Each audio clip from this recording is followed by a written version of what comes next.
ప్రేక్షకులకు నమస్కారం. ఈరోజు ఈ వీడియోలో మనం నేను రాస్తున్న ఈ యంత్రం సర్వ వశీకరణ మంత్రం.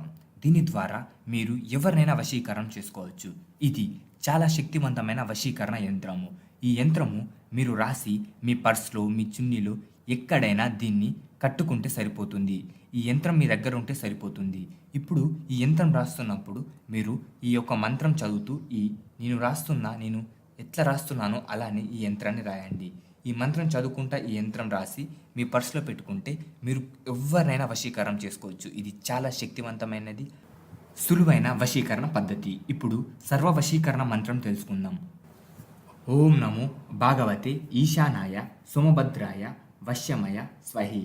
ఈ మంత్రాన్ని మీ మదిలో అనుకుంటూ నేను రాస్తున్న ఈ యంత్రాన్ని ఉన్నది ఉన్నట్లు రాస్తే మీరు కోరుకున్న వ్యక్తి మీకు పూర్తిగా వశీకరణం అవుతుంది. ఇది చాలా నియమంగా. అలాగే ఈ వశీకరణ పద్ధతిని మీరు ఏదైనా ఒక వ్యక్తిని లొంగపరుచుకోవడానికి మాత్రం చేయకూడదు. ఇది ప్రేమతో మాత్రమే చేయాలి. అలా అయితేనే ఇది పనిచేస్తుంది. లేకపోతే ఇది మీకు చెడు చేస్తుంది. ఒకరికి చెడు చేయాలనుకొని ఈ వశీకరణ పద్ధతిని మీరు ప్రారంభిస్తే అది మీకే చెడులా మారుతుంది. ధన్యవాదములు.